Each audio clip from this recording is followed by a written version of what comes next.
three key financial matters: ways to make money, ways to save money, and ways to preserve money. I'm looking for a really strong growth stock. Now, I look at that and go, this is crazy to want to be investing in, but is there a buy point when there's a retreat?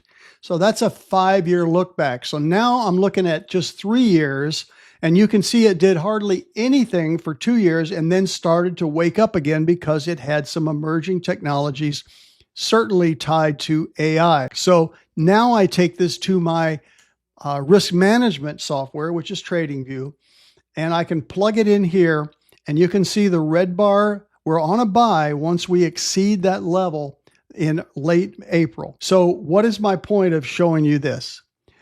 There are many different ways to invest, and I'm not saying my way is the best, but my goal with this segment, Money in Motion, over the next many years, ways for saving money. All right. Don't spend money you don't have. That's not even on there, but that's a simple one, right? But look at this budget rule. So 50% of what your income is should be spent on needs like food, housing, insurance, etc. Only 30% on wants. Do not reverse those.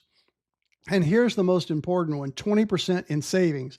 And I would argue that you want to get to the point where that 20% goes to the far left. And that's the first thing you do: funding an emergency fund, investments, retirement, ways to preserve money. I'll take questions from listeners from time to time. Here's one from a listener. We said, how do I handle my mother's estate? Where do I start with the legal work, or do I hire a CPA? First off, I am not a CPA. And I'm not an attorney. I'm never going to give you advice in that area. But what I can tell you is first determine if the estate must go through probate.